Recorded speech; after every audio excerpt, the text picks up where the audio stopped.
A warm welcome to the 2018 Ebusiness Semester Wrap-Up and Assignment Frequently Asked Questions for the students at the Hague University of Applied Sciences.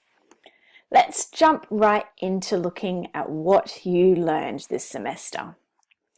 There is a module description on Blackboard which gives you the official overview, but in general, you have looked at e-business analysis tools. So in assignment 1, you created a business model canvas and personas.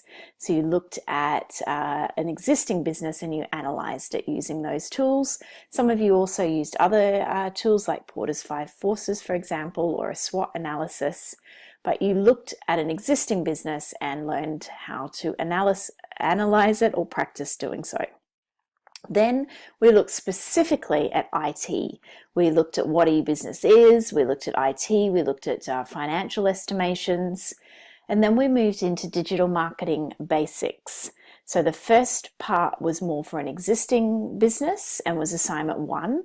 And then in assignment 2, you've really had to look in more depth at things like the digital customer journey, SEO, SEA, SEM, and you should know what all those terms mean by now, Google Analytics, and created a social media strategy. You've also learned how to build a basic website, and not just building the website, but taking customer needs and culture into consideration. So for some of you, when we did the intake survey, this was something that you'd already had a little bit of experience with, and I hope you've had a chance to practice that. And for a lot of you, this was all completely brand new. So after completing and successfully passing this module, we are happy to send you out into the business world knowing that you could meet with a marketing team, you could work in digital marketing knowing some of the basics. A few of you would like to specialize in that, and we wish you all the best in that area. And for the rest of you who don't want to actually work in digital marketing, at least you know what the terms mean and you can have conversations in business with specialists in this field, and you have a general idea and are able to understand what's going on in the area of IT. The other thing is that in year 2, as we've explained to those of you we've seen in workshops and I've tried to cover earlier in the screencast, in year 1 there's a lot more hand holding, I guess you call it, where we take you through the basics and we really help you out a lot more because it's a new transition to university. By the time you get to year 2, we encourage you to do a lot more research and a lot more independent study. Blended learning, for example, it takes some discipline on your side to watch these screencasts, but it also teaches you really important business skills. When you do your internships next year or when you write your thesis, you're going to need that discipline and the motivation to continue and stick with doing things without sitting in a class all the time. So that's been something that's not one of the specific learning objectives, but the very way that we've structured this is starting to prepare you for the future as well. So you should have watched all the online lectures and looked at all the materials on Blackboard. We have answered questions in the workshops, but this should be in addition to that, not in to replace that. The workshops and the live lectures were optional, but we realize that a lot of you need and want that face-to-face contact, and we've been there to answer your questions and offer that as a learning method. So to get stuck into the questions about assignment 2, how do we grade? The assignment 2 on Blackboard has an assessment rubric on the back, which explains in great detail. It's a little blurry on this slide, but go and have a look at the assignment. It explains exactly what we are looking for, what would get you the higher grades, what would get you a mid-grade, and if it's not included, we can't give you the grades for that section. So we're looking at your website and the essential requirements for 30%, the introduction overview and goals for your business as 20, the website design or being able to explain why you've made website design decisions as 25, the digital marketing strategy, which includes SEO and social media, is 20, and then the professionalism side, which is 5. So all of those have been explained in great depth in the assignment 2 walkthrough that we released very early in the semester. One question I keep getting in the workshops is, what's with the template? Why use a template? Until I think it was last year we brought this in, you just wrote a report and we gave you the guidelines as per assignment 1. However, in assignment 2, we wanted you to focus a little more on the time to build the website. So I introduced the templates for you in the assignment to help give you an even more structured guideline. So it's basically to make the report writing easier for you. What most students did last year and what we expect is that you just leave the template, the table in that you've downloaded, and each section can overflow on more than one page. That's fine. We still expect professional analysis and referencing, but leaving it within that table and templates is fine. You can also take the template out if you really want to, or add extra text underneath, but make sure all those sections are there, because that's what we're looking for when we grade.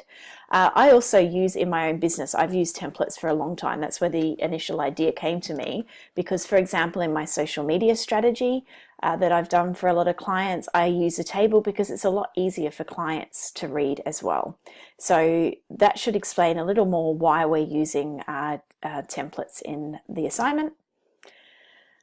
People have been asking about the screenshots in the website text we explain need to be included, and in the appendix you only need a screenshot of one page on a computer and one page on a mobile device, which represents what it looks like on different types of access for customers to your website. WordPress and possibly others allow you to actually do that within the dashboard itself. However, you can also, of course, take a screenshot on your mobile phone. We only need one page, so it can be the welcome page or you can choose another page. And we've taught you about a website being responsive, and most of the website building tools will allow this. So this is what you're demonstrating, that your website is responsive and that it can be viewed easily on a mobile or a PC or laptop. All the text you write on the website should also be in the appendix. So you just cut and paste. I haven't put a template in there, but some students have just done similar to the template style, where they have put, say, on the left-hand side, they've put a welcome, they've put about, they've put all the different pages and just cut and paste the text. How many pages in the report keeps coming up? We had 10. I've expanded this to be a bit broader to 10 to 20 as a guideline, because we don't want to spend a lot of time having discussions about exactly how many pages, because I've seen amazing reports which are very short. I've seen ones that are way too long, and we're just giving you a guideline, and it's really difficult to answer this without actually seeing your report. So keep in mind that the cover sheet with the student numbers, class and declaration need to be on the front. The appendix should include your 2 personas and business model canvases from assignment. Sorry, that should say 1. And remember to have referencing. Whether or not you count these in your 10 to 20 pages is up to you. But when you are submitting a report, whether as an assignment or to a manager in a business situation, just keep in mind that you need to cover all the main areas sufficiently. However, no one is going to read a 30-40 page report. So we are trying to keep you within some guidelines. How many pages on the website? I realize this has been a little confusing for some people because of the way that WordPress in particular call a page or a post. So for an individual, you need 5 pages / posts. So you need 5, like say a welcome, an about, a shop, whatever you want to have on your website. For teams of 2, we expect more. And for most teams, 2 in particular, but perhaps also for individuals, you could put blog posts in as well, or news articles. And if you've watched my screencast or online lecture about the difference between websites and blogs, you'll know what I'm talking about, or you can ask your lecturer. We allow both. So say, for example, if you go to my own website, zesty.com, I have, I think, a welcome and about page, and then I have an articles and resources, and then each article that I've written would count as what we would call here in the assignment a page. On each page or post, you need at least a paragraph of text which is suitable for your target market. Shopping carts are not necessary on these free websites. I've seen a few in the workshops. They can count, but within reason. I mean, if you've only got a welcome and an about page and then say eight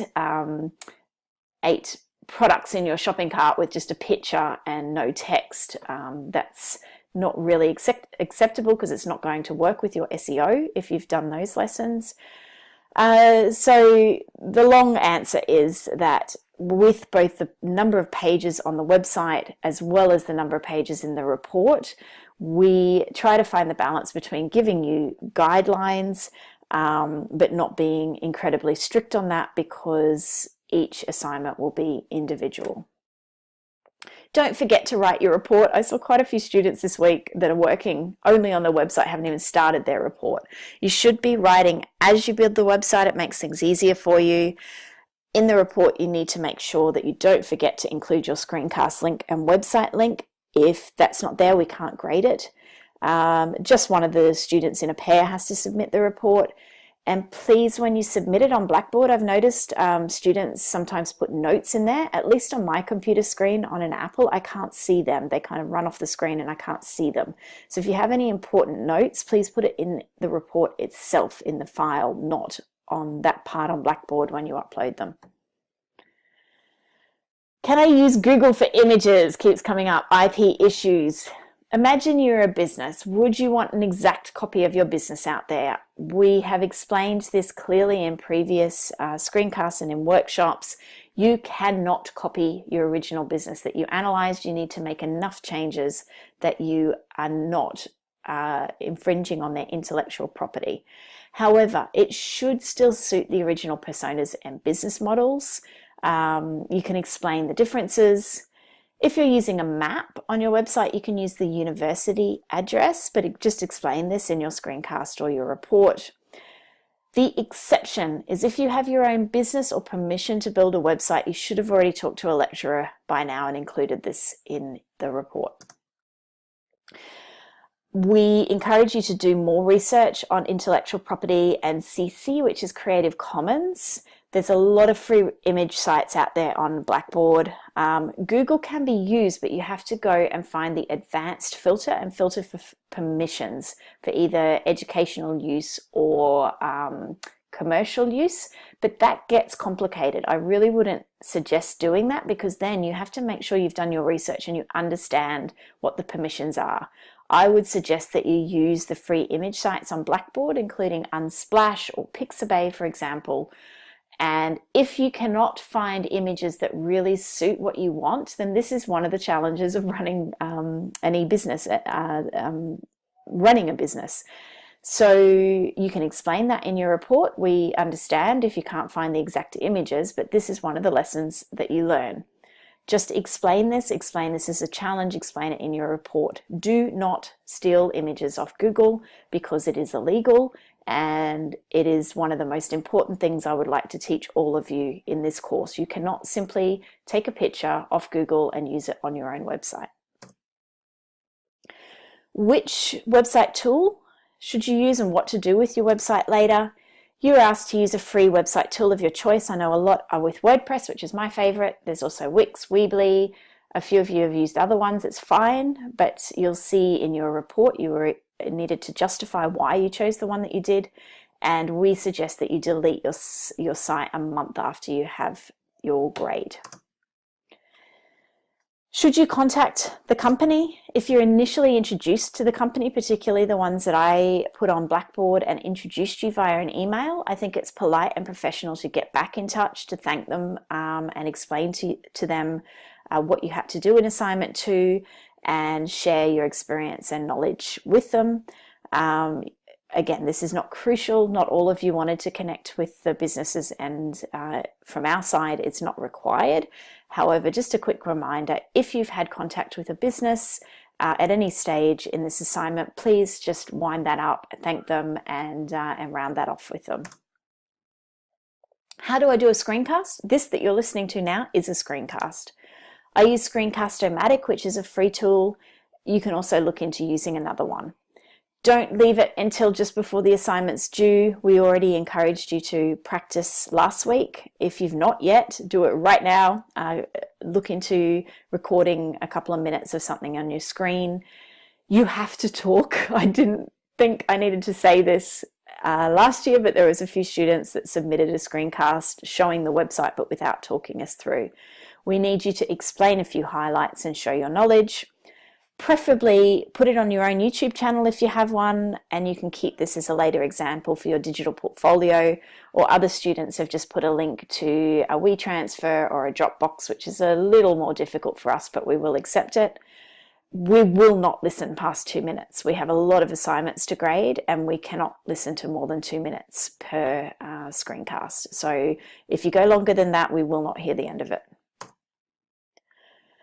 Another question, what do I do with the Google certificate? You upload it onto Blackboard. There is a place there. You can also save it for your own portfolio. Previous students have got their own blog or LinkedIn profile. I'd say publicize it that you've got this certificate and that your digital marketing skills have been certified. There are workshops this week. I'm recording this on a Sunday evening. We have a couple more workshops coming up this week, and that's for any last minute questions that you have, and the assignment is due on Friday. These are the last opportunity for face-to-face questions. We will also monitor the Facebook group, but again, please don't leave it to the last minute. Most of us work part-time and I will be monitoring it as much as I can, but we can't always guarantee an immediate answer. So any questions that you have, please get them in as soon as possible. When will we get the grades? We will get them back to you as soon as possible. There's 4 of us on the team grading. Unfortunately, I am still in recovery from a back injury, so I'm working quite limited hours. We are aiming for January at the moment, but it will be as soon as possible. We're keen to get the grades and feedback back to you as well. We will put them on Osiris as well as Blackboard, and we understand exchange students may be leaving us, so please keep in touch and we will do our best to get the grades to you as quickly as possible. If you choose to resit, it will be released in December to be sat in January, February. Ideally, you will have your results for assignment 2 first. It just depends how quickly we can get them to you. Of course, you already have your results for assignment 1, and I suggest that you contact me via email if you do wish to resit, just so I can keep track of who will be submitting. So what's next? Please take a few minutes to fill out this end of semester survey. I will put the link on Blackboard, and that is direct feedback to us as the Ebusiness module team, and that we look at every year. We've done this for a couple of years now to continue to improve this module for you. You will also get your regular IB semester survey, which is also important that you complete, please, and that goes to the IB management. You can give us direct feedback. I've enjoyed speaking to students and getting face-to-face feedback. You can email me. At least myself personally, Ms. Veldman-Tentori, I love keeping in touch with students on LinkedIn. I use it regularly, and I really enjoy when students have done the eBusiness course and then they go out and do their internship or even their thesis or get a job that's related to digital marketing. It's really interesting for me to hear how the things that we have taught you have applied, and also let me know about new developments out there in the field so I can share it with students. But we wish you all the very best.